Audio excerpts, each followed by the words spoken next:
is obviously Unit 1, which reminds me we'll be asking question number 1. Before we go ahead and do that, however, I'd love to have each of you introduce yourselves, your teacher, and then we'll introduce ourselves, and we will get started. Good afternoon. We are Reno High School Unit 1. My name is AJ Falstich, and I will be attending the University of Nevada. My name is Danica Matthew, and I will be attending Arizona State. My name is Aryani Talapali, and I will be attending Duke University. My name is Jessie Fuchs, and I will be attending Boston University. Hello, my name is Emerson Casey. I will also be attending the University of Nevada. Our teacher is Mr. Richard Clark, and our unit teacher is Mr. Brian Carlin. Thank you. Okay. My name is Christopher Riano. I'm a professor of constitutional law and government at Columbia University in the city of New York. Sue Leeson, Senior Justice Oregon Supreme Court. Thomas Mackey, University of Louisville, History Department in the Brandeis School of Law. And with that, your question. For the founders, political science had become a kind of diagnostics, and history became an autopsy of the past. Those states that had died would be cut open, so to speak, and examined in order to discover why they had died. What lessons did the founders take from their study of Greece? Why were the founders especially interested in the decline and fall of Rome? What were the major conclusions that the founders drew from their autopsy of the past? You may begin. I have but one lamp by which my feet are guided, and that is the lamp of experience, Patrick Henry declared. I have no way of judging the future, but by the past. Working by lamplight, the founders, our nation's medical examiners, studied the immortal remains of Greece and Rome to breathe life into the Constitution. Today, Americans may find illumination by referring to these lamps of experience to deal with modern-day problems.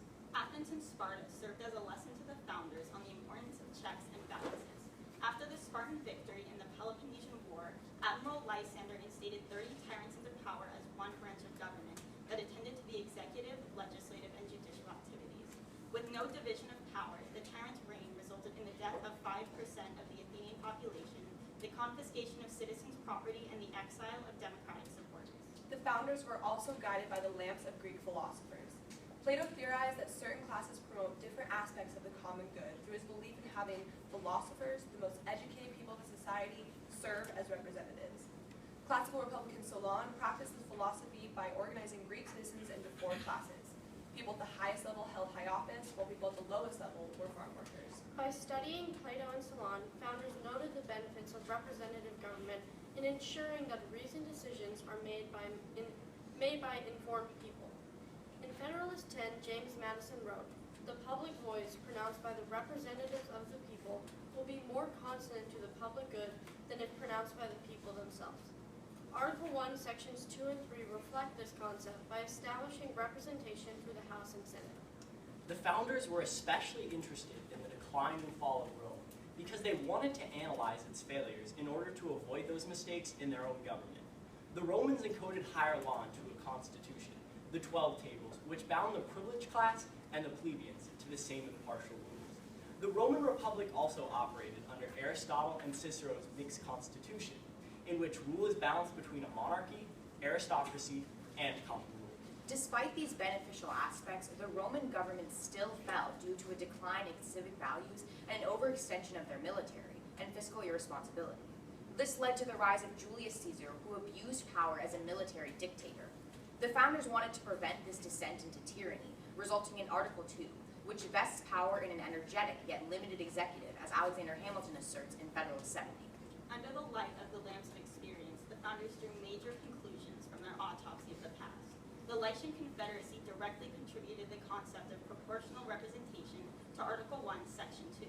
In Federalist 9, Hamilton and Madison described the Lycian Confederacy, which consisted of 23 towns of different sizes. The biggest town had 3 votes in the Common Council, the middle 2, and the smallest 1. And forming the structure of government, James Madison analyzed the failures of the Swiss Confederacy and the Holy Roman Empire to unite under one central government. The Swiss Confederacy was composed of 8 cantons that threatened to overpower and compete with one another. Madison believed that a secure government would subject its members to the general authority to protect individual rights and the common good. After the failures of the Articles of Confederation, the framers recognized the need for a constitution that creates a strong national government while still balancing state interests. The founders also concluded that rights must be written down to be protected. The Magna Carta, the Petition of Right, and the English Bill of Rights guaranteed trial by jury of peers, freedom of speech, right to petition the king. The founders referred back to these documents during the Revolutionary period to reassert their essential liberties. Today, our country faces many of the problems that the ancient Romans did. Overextension of the military, debt, civic depravity, and an inability to defend our borders. By looking at the lamps of experience of long-gone nations, we can pave a path towards the future, much like the founders did in their time. Thank you. So if I may start, you start with a quotation from Patrick Henry, one of the most vocal anti-federalist opponents to the Constitution. What didn't the founders learn from that history, according to Patrick Henry? Many, according to constitutional scholar Linda Monk, the ancient Greeks and Romans did not have as big of an impact on the founders as many have claimed. For example, one thing that they didn't learn was about the Confederation of the Lawn, in which they actually did have a federalist form of government, and the local entities were called the satrapas.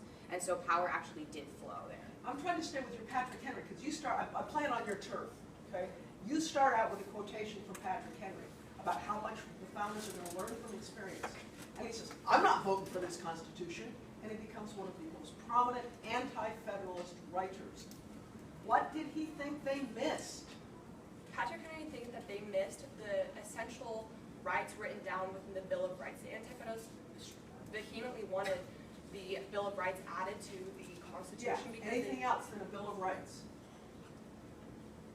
If they had a Bill of Rights, would Henry have been on board saying, hey, you learned everything you needed to learn from Greece and Rome? Well, another part that they missed was that they didn't understand he didn't want the bigger states and the smaller states to have this equal amount of power within the legislatures, and so states like Rhode Island didn't want that to be the fact of representation.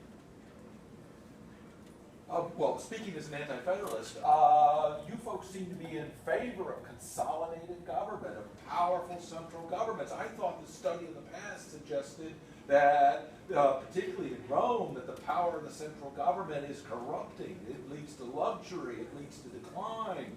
That we good Virginians here in Patrick Henry, we want our own, we want to control our own affairs, but you folks are the problem with the consolidated government, not just the lack of a Bill of Rights. How do you respond to that? The idea of consolidation of government is not just having one national government, it's actually transferring and balancing that power. For example, in Nevada, much of the land is actually owned by the BLM, and so it's federal management, and we need to balance that interest with many of the people in the area who want it to be locally managed versus the federal government, and that actually escalated to part of the crisis with the Bundys in Oregon, where they wanted to... Thanks a lot. I hadn't heard that. To go off with my colleague Ariani, I would actually say that the beauty of our government is the checks and balance system, that they actually had a compromise. And we can see this in Flavius's writings and his book Histories.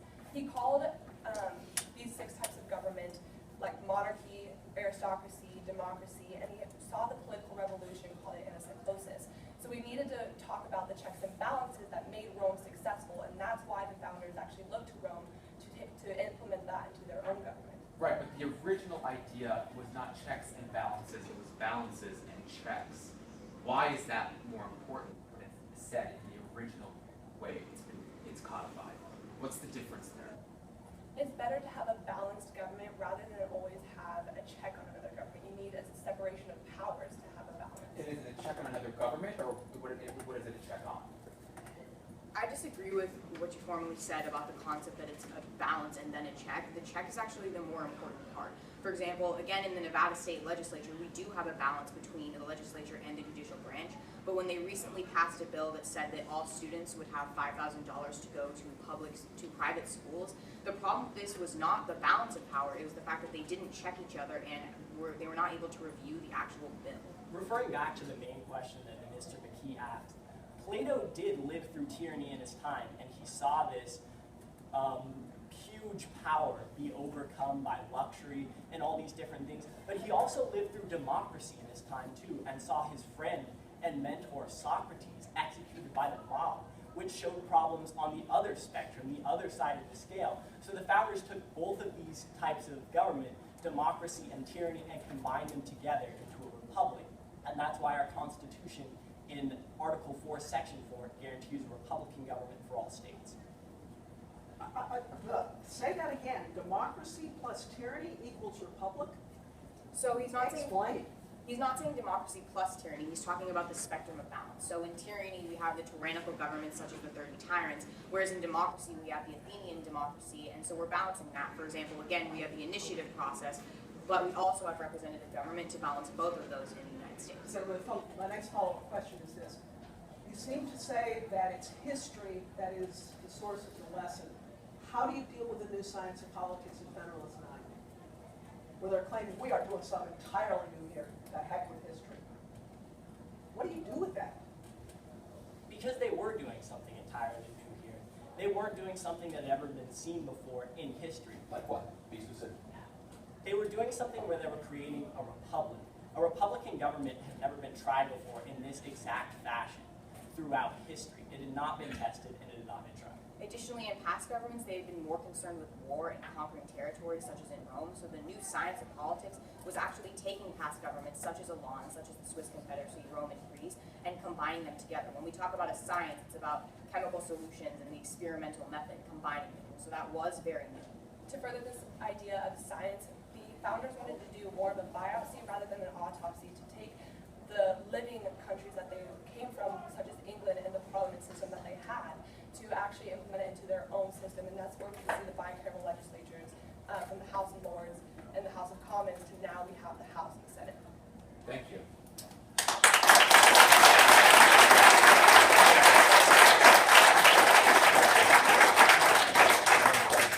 Nice job. You ended with something different than you started with, and I'd be curious where you'd gone if you'd started with that notion of biopsy, not autopsy. But the question says autopsy, and you bought the question, and you seem to conclude, along with Patrick Henry, that history is where we look for our wisdom, which of course led him to become an anti-federalist, because he says you completely misunderstood history, Madison and Hamilton, and you are evil and you are dangerous, and this new science of politics is bunk. And so do not ratify that Constitution. It is dangerous. Given where you started, I think you needed to own the turf and be able to go with Henry where he went. Because in fact, he says, the mistake the founders made was to reject history, not to do the biopsy, and instead to do the autopsy and then to come up with something new. Hamilton's phrase is balances and checks. So you've got to deal with him on his own turf. He made up the phrase. We moderns have changed it. He explains it.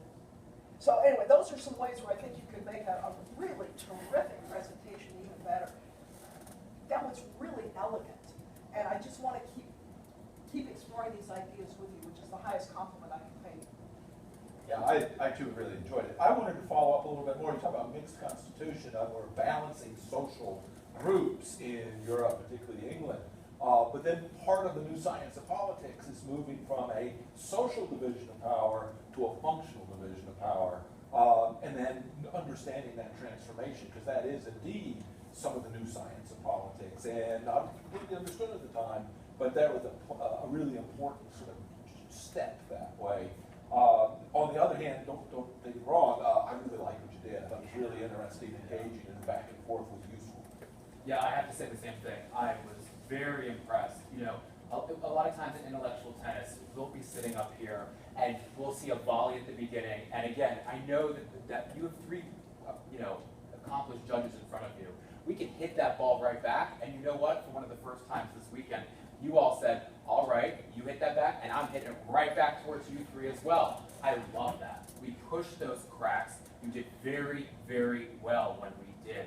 Very impressed with that. There was so much in here about the Swiss Confederacy. It was like, oh, if we could go down that road and I would have so much fun exploring what you brought up, because you brought up so many things. Each of you, amazing. Just like my co-judges said, we would have loved to have spent more time. On the whole, good work, good work, good work.